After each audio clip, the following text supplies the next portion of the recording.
At yun nga'y ang unay paglalagay ng ilang diakono sa iglesia. Kaya't ang munting iglesia natin rito ay may sariling kapamahalaan. Wala po itong kung anong denominasyon o kung ano na magpapadala rito ng mga diakono sa atin. Ang iglesia po ay pumipili ng sarili nitong mga diakono.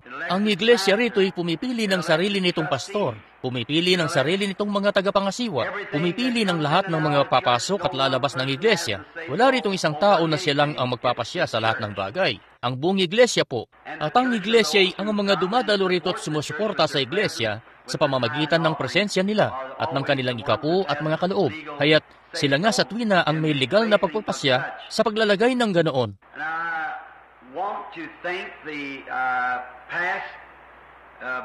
At gusto kong pasalamatan ang naunang lupon ng mga diakono at sinasabi ko po ito mula rito sa ng buong iglesia. Kung ang sino man sa mga kapatid na yan ay narito, na sina kapatid na Cox, kapatid na Fleeman, at kapatid na Higginbotham, at kapatid na Ditzman, sila po ay nakapagbigay ng mainam na pagsiservisyo sa atin na ginawad sa Panginoon sa tabernakulong ito. At dumarating yung panahon, ayon po sa alituntunin ng iglesia kada taon, na kusang pinupunan ng mga diakono at mga tagapangasiwa ang kanilang panahon ng paglilingkod. At kung gusto nilang bumalik, mainam yon. Kung di nila gustong bumalik, kung ganoon, ay makapaglalagay sila sa pwesto nila na mga nagbitiw sa lupon na ito. At nung isang gabi po ay tinawagan ko ang lupon ng mga tagapangasiwa, mangyari ngang may bagong lupon ng mga tagapangasiwa. Napansin ko si kapatid na Luther McDowell na narito sa gabing ito. Ikinagagalak natin na makita siya rito na dating nasa lupon ng mga tagapangasiwa. Ako po'y may sinadya nitong linggong ito para alamin at siguraduhin na may photostatic na kopya ng naipalabas na ipepresenta sa iglesia rin. Nakasaad nga rito na ang mga tagapangasiwa ng iglesia ngayon ay sina kapatid na William Morgan, kapatid na Mike Egan, at kapatid na Bankswood, at kapatid na Roy Robertson. At silang lahat ay taga rito sa siyudad. Maliban kay kapatid na Roy Robertson na nakatira sa pagitan ng dalawang siyudad, nakasumpong mismo ang Panginoon ng kaangkupan sa mga kalalakihan ito at sila'y kagalang-galang ng mga kalalakihan at kanilang tinatanggap na ngayon ang tungkulin bilang mga tagapangasiwa ng iglesyang ito. At siya nga't habang idinadaos ang pagtitipon na ito at binanggit ng katulungang pastor na tayo sa pagpili ng bagong lupon ng mga diakono na ang mga ito'y nakapagserbisyo na ng panahon nila at nagbibitiw na sila, kaya naman pipili ng ilan pang mga diakono. Ngayon, ang iglesia, ang paraan po ng paggawa rito ay magtatalaga ang lupon ng mga diakono ng kalalakihan na nakakaugnay na nila at nasumpungan na kagalang-galang at tamang kalalakihan. Kaya't ang tungkulin ng isang diakono ay isang malaking tungkulin at isang dakilang karangalan mismo sa Panginoon na maging diakono ng iglesia. At kaya, doon po sa pulong nung isang gabi, may lalaki na inirekomenda sa akin at sa pulong kasama ang pastor nung sumunod na nitong katatapos na Biyernes. Kaya't ang lalaki na pagkasunduan na isa mismong kagalang-galang at tamang lalaki. Mangyaring may isa pong kabataang lalaki na nakikitaan nila, pero di masasabing kwalipikado, hindi dahil sa di siya tamang uri ng lalaki. Siya nga'y inirekomenda ng isa sa mga kagalang-galang na lalaki sa lupon ng mga tagapangasiwa. Pero nung ang pastor at ako'y talakayan yun, at tinanong ko ang edad ng kabataang lalaki, ang edad niya ay bago pa lang sa edad 20, kagalang-galang, matuwid, at tunay na lalaki. Pero nalaman namin na wala pa siyang asawa. Ang hinihiling kasi ng Biblia para sa isang diakono ay si lalaking may asawa. Kinakailangan na asawa siyang lalaki sa isang asawang babae. At tapos, may isa rin kagalang-galang talagang na lalaki, tunay na kwalipikado sa naturang pwesto, at tunay na magiging matapat na lalaki, gaya ng pagkakarekomenda sa kanya ng isang kapatid na lalaki. Pagkatapos, nung inuusisa yung bagay na yon, nalaman na yung kapatid na lalaki kapapasok lamang sa pananampalatayang ito at ang kanyang asawang babae di sumasampalataya rito. Kaya naman hindi naging kwalipikado yung lalaki sa tungkulin na yon. Kinakailangan kasi nagpapasakop ang buo niyang pamilya. Kinakailangan ngang naroon din sila sa pananampalataya dahil magiging di pagkakasundo lang yon. At nagtatayo po tayo ngayon at umaasa tayo na mailagay ang iglesyang ito at bilang punong tagapangasiwa ng iglesia, kinakailangan na mapanatili ko na natutupad ito batay sa kasulatan na ang lahat ay nakalinya mismo sa salita. At kaya naman, siya nga, naging mas mainam sa lupon at sa pastor at nangangasiwa na pumili sa grupong ito rito ng ilang kalalakihan na sa tingin namin ay kagalang-galang at tamang kalalakihan. May prepresenta lang namin at ito'y siya nga't sila itatalaga ng iglesia mula sa boto nila. At pagkatapos, ang mga kalalakihang ito ay magsiservisyo kung sa tingin nila'y matatanggap nila ang tungkulin yon. Pagkatapos, palilipasin ang kaunting panahon na gagawin nila yon para makita nila kung sila ba'y tinawag talaga ng Diyos doon. At kung paglaon, kung sa pakiramdam nila'y di sila kwalipikado, kung ganoon, may karapatan sila sa loob ng ilang sanlinggo na bumitiw sa katungkulan nang sa gayon may iba na may talaga sa pwesto nila. Gayon pa man, sa pagsisimula ng revival na kung loobin ng Diyos, ay gusto kong idaos dito sa may tabernakulo sa lalong madaling panahon, basta't makakuha ako ng kaunting pahinga. Kung ganon, aking ordinahan natin ang mga diakono ito sa pagpapatong ng mga kamay sa kanila, sa mga diakono at tagahawak ng salapi sa iglesyang ito. Pero unang-unay, dapat silang may talaga at tingnan nila kung may pagnanais sila at kung gusto ng kongregasyon. Pagkatapos, kapag ayos na sa magkabilang panig, ordinahan natin ang mga kalalakihang ito para maging mga diakono kung papaano nga na ang mga tagapangasiway hinalal sa ganon ding paraan. Yun nga'y sariling kasaklawan at batas sa iglesia, batay sa salita ng Diyos. Kaya naman, ito'y di lang basta sasabihin nila na sa palagay ko, tamang tao ang lalaking ito. Di yun ganoon na. Iniisip ni kapatid ni Neville na ang lalaking ito'y tamang tao o iniisip ng lupon ng mga tagapangasiwa na ang lalaking ito'y tamang tao. Kinakailangan na iglesia mismo. Wala pong isa rito sa sarili niya na gagawin yung ganoon. Boto po mismo ng iglesia. Malayong iglesia po ito. Yung lumang orihinal na mga alituntunin ay nasira nung baha noong 1937. May mga kopya naman tayo noon. At ang mga yun po'y isasabit sa may dingding dito malapit na yun pong mga tungkulin ng mga tagapangasiwa, mga diakono, mga tagahawak ng salapi at iba pa, pastor, mga katulungan at iba pa. Sa biyaya nga ng Diyos, nabanggit sa akin at sa 100% na boto na pinadaan sa lupon ng iglesyang ito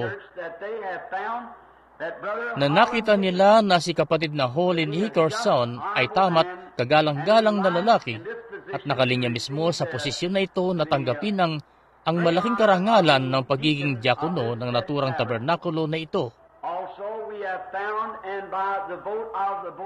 Gayon din na nakita namin at sa pamamagitan ng boto ng lupon na si kapatid na Collins ay nakita rin bilang kagalang-galang at tamang lalaki.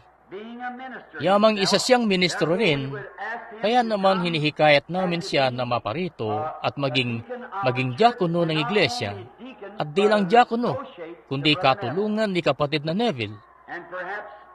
At marahil, makapagklase ng isang Sunday school o humalili minsan kay kapatid na Neville o ano pa man na pagtawag sa kanya na maging katulungan ni kapatid na Neville, si kapatid na Collins po. At gayon din, nakitaan din ng iglesia ng kaluguran si kapatid na Tony Sabel bilang kagalang-galang at tamang lalaki. At nakikitaan siya ng kaluguran sa harap ng lupon ng mga tagapangasiwa at mga pastor na alukin siya na tanggapin ang katungkulan ng isang diakono sa naturang tabernakulo na ito. At inalok din at nakitaan bilang kagalang-galang na lalaki sa kalagitnaan natin. Hindi, haya't di lamang sila ang nakitaan ng pagiging kagalang-galang na kalalakihan ngayon, pero sila lamang sa ngayon ang napili ng lupon.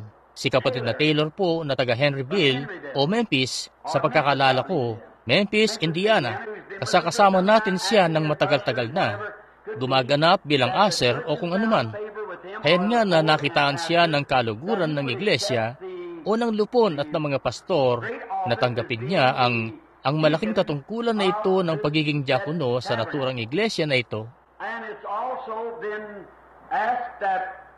At inalok din ito sa manugang na lalaki ni kapatid na Mike Egan, si kapatid na Bob Harned, na napili ng lupon at ng mga pastor na tanggapin niya ang katungkulan bilang tagahawak ng salapi ng naturang tabernakulo na ito, na sadyang marangal na gawain at kinakailangan ng marapat na pagkamatuwid at pagkamatapat. At sa paglalahad nito, sa tingin ko mga kapatid, na kayo po'y kinikilala rito na ito'y maging dakilang karangalan sa inyo. At hindi lang basta ganoon, kundi gagampanan nito. this time I will have Brother Neville, our associate, to read the requirements of the deacon. Sa oras na ito, inanyayahan ko si kapatid na Neville, ang ating katulungan na basahin ang hinihiling sa isang diakono. Kapatid na Neville, kung pwede mo bang basahin ito mula sa salita ng Diyos? Gayon din naman, ang mga diakono dapat ay mahuhusay, hindi dalawang dila, hindi mahilig sa maraming alak, hindi mga sakim sa mahalay na kapakinabangan, na iniingatan ang hiwaga ng pananampalataya ng malinis na budhi. At ang mga ito rin naman ay subukin muna, kung magkagayoy, mamahalang may pagkadiakono kung walang kapintasan. Gayon din naman, ang kanilang asawang babae dapat ay mahuhusay, hindi palabintangin, mapagpigil, tapat sa lahat ng mga bagay. Maging asawa ang mga diakono ng tig-isa lamang na babae na pamahalaang mabuti ang kanilang mga anak at ang kanilang sariling mga sangbahayan. Sapagkat ang nangmamahalang mabuti sa pagkadiakono ay nangagtatamo sa kanilang sarili ng isang mabuting kalagayan at malaking katapangan sa pananampalataya na kay Kristo. Amen. Sa mga oras na ito'y inihiling ko sa mga kapatid na ito na natawag, kung maaari silang lumapit dito sa harapan sa may entablado pansumandali. At habang iniyuko natin ang ating mga ulo pansumandali sa pananalangin, inihiling ko sa kanila na at sa iglesia na malaman nila ito, na ngayon po'y hahalal kayo ng lupon ng diakono nyo at ng tagahawak ng salapi nyo. Panginoong Yesus, nang may mapitagan at makadiyos na pag-iisip, ay hetong dumudulog kami ngayon sa iyo. Kami po'y dumudulog ng may paggalang sa iyong pagkabanal-banal na salita. Dumudulog kami na nananampalataya na mangyaring ang bawat salita ng tao'y mali, subalit ang sa Diyos ang totoo. At malaking-malaki ang pasasalamat namin sa iyo para sa iglesyang ito, na binayaran ni Jesus sa pamamagitan ng sarili niyang mayamang dugo at ipinagkaloob sa amin ang gusaling ito upang kami makapanambahan. At bilang mga tagapangasiwa ng kalugod-lugod na kawan na ito, na sa gayon ay tinalaga kami ng Espiritu Santo, amin ngang pinagsusumikapan na ipresenta sa kongregasyon na ito ang isang tapat na matutuwid na grupo ng kalalakihan na naniniwala kaming puspos ng Espiritu Santo handa para sa katungkulan na ito. Gaya ng sinabi minsan patungkol sa lupon ng mga diakono, magsihanap kayo sa sarili-sarili ninyo ng kalalakihan na may mabuting patutuo at may Espiritu Santo, nang sa gayon ay makapanilbihan sila sa paraan na ito. Nakalingain ang mga balot, mga ulila, ipamahagi ang salapi at lingapin ang kapakanan ng iglesia. Pagkalipas ng ilang taon, kababasa lang namin itong isinulat ng dakilat kinasihan at banal na si Pablo na nagtakda mismo ng deklarasyon batay sa kasulatan ng mga hinihiling sa mga posisyon na yon. Diyos, iyo pong kaluguran ang mga kalalakihang ito, at ngayon dadako na kami sa pagpipili, Panginoon, bilang isang malayang magpapasyang iglesia, bilang ang katawan ng Panginoong Yesus, na sila'y maghahalal ngayon. At pangungunahan ang bahaging ito ng gawain sa espesyal na pamamaraan, sa matuwid na banal na pangalan ni Jesus. Ngayon, habang nakayuko ang ating mga ulo, na hindi lang ang ating mga ulo, bagkus ang ating mga puso rin. At sa bawat miyembro ng iglesia rito na dumadalo rito ng regular at sumusuporta sa pamamagitan ng inyong ikapu at mga kaloob na mga itinuturing na miyembro ng iglesyang ito, habang ang pastor po at ako ang tanging titingin ang katulungang pastor, si kapatid na Neville, at ako'y titingin. Hayan nga't tatanungin ko sa iglesyang ito kung nakikitaan nyo si kapatid na Taylor ng pagiging matuwid na lalaki at karapat-dapat sa abot mismo ng mainam niyong unawa, na maging diakono sa grupo ng mga tao rito. Ipaalam nyo na sang-ayon kayo sa pagtataas nyo ng inyong kamay. Sige. Ngayon, kung may tutol naman, itaas nyo ang inyong kamay. Salamat.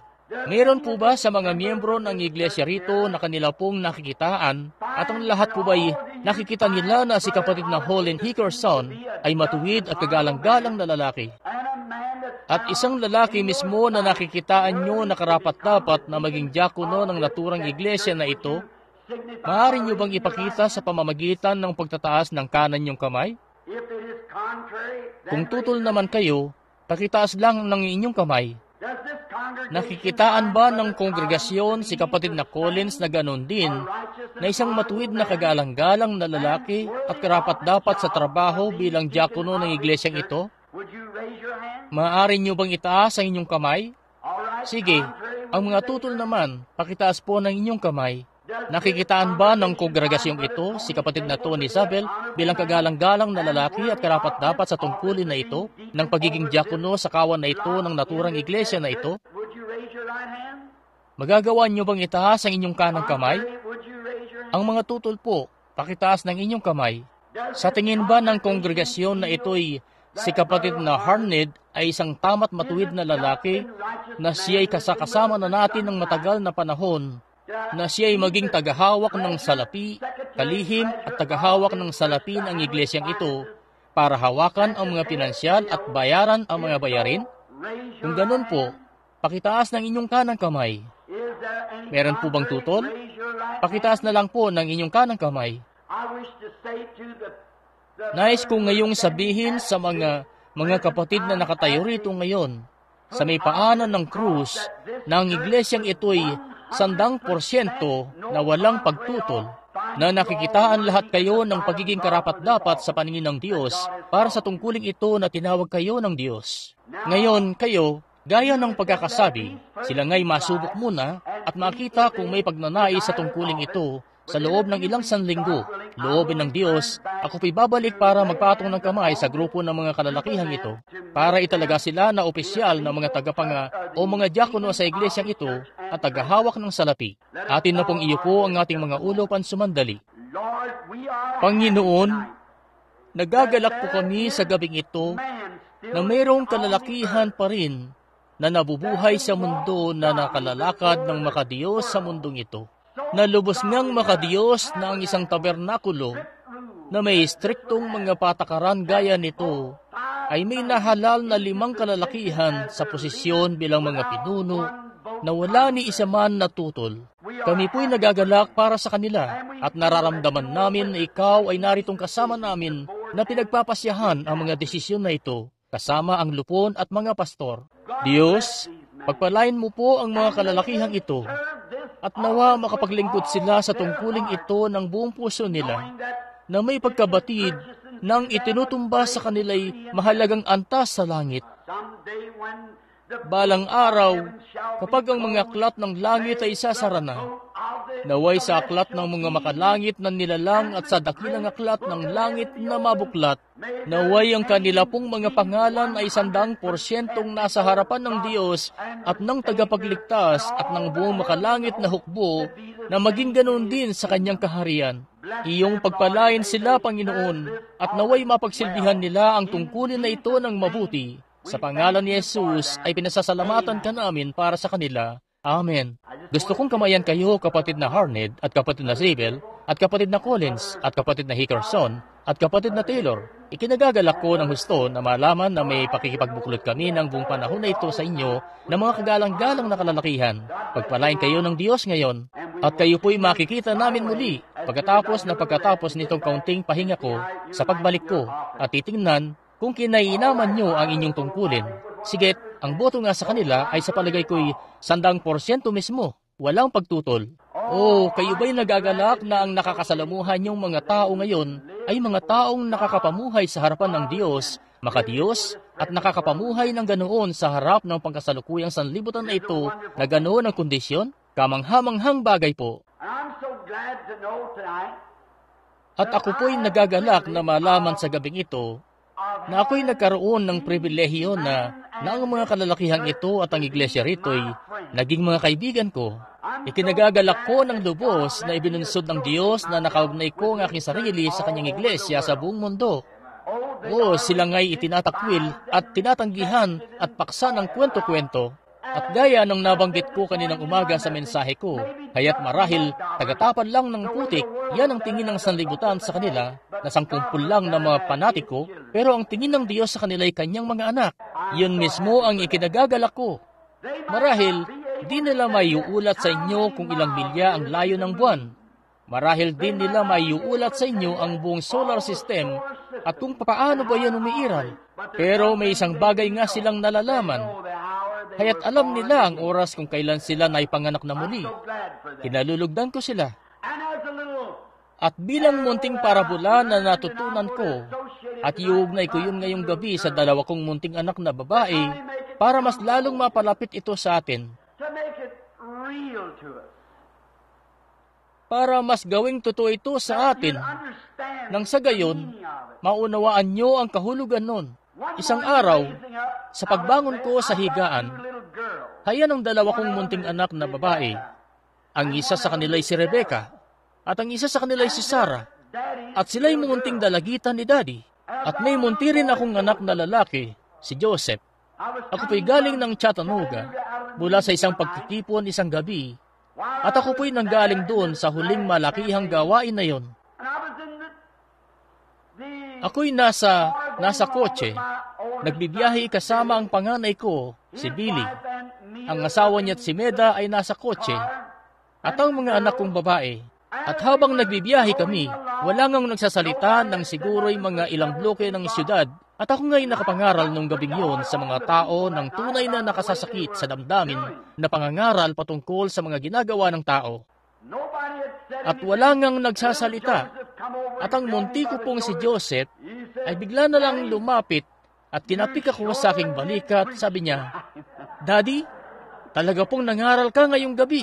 Tapos itong umaga na ito, habang naghahanda na akong umalis at papunta na rito sa 8th at 10th Street sa Penn at 10th pala, wala ngang nagsasalita ng kung ano. Ang may bahay ko man at dalawa kong anak na babae. At heto nga na tinapik muli ako ni munting Joseph sa balikat. Sabi niya, "Daddy, naku, gustong-gusto ko po yung pangangaral mo ngayong umaga." Sabi niya. Sabi ko, "Bueno, may isa akong tagahanga, ang anak kong ang lalaki. At ito nga yung gusto kong ikwento sa inyo." Isang umaga, habang nakaupo ako sa silid, ang munti ko ngang si Becky ay tumatakbo papunta sa akin at para pong nakasampa siya sa binti ko at iniyapos niya ang bisig niya sa akin at siya nga'y mumunting dalagitan ni Daddy at nakayakap nga siya sa akin at si munting Sarah ay tumalon din mula sa higaan, suot-suot ang munti niyang pajama at hayan nga na tumatakbo palapit. Hayan nga siya yung may kulay tsokolating mata. Sasabihin ni munting Becky, "Oh, Sarah, bakit ka pa pumunta? Haya't solo ko na si Daddy. Solo ko lahat si Daddy." At si munting Sarah, yung munti niyang labi biglang napasimangot ng bahagya. Yung munti niyang tsokolating matay lumamlam. Sinanyasan ko siya ng pagganito at iniunat ko yung isa kong tuhod at lumapit siya at sumampa roon. Mas mahaba ang binti ni Becky, kaya abot yon sa sahig. Si munting Sarah na may kaunti na lang ay mahuhulog-hulog na roon. Kaya iniyapos ko ang pareho kong bisig kay Sarah. Tumingin si munting Sarah kay Becky at sabi, "Becky, marahil solo mo si Daddy lahat, pero solo naman ako lahat ni Daddy." At sa palagay ko'y ganun nga yun dito. Marahil di natin alam ang lahat ng teolohiya at lahat ng mga engranding mga salitang Griego na ang grupo rito ng mga tao'y wala tayong nalalaman sa mga yun. Pero may isang bagay nga na sigurado, kaya't nananampalataya ako na angkin-angkin tayong lahat ni Jesus. Amen. Sige na po, kapatid na Neville.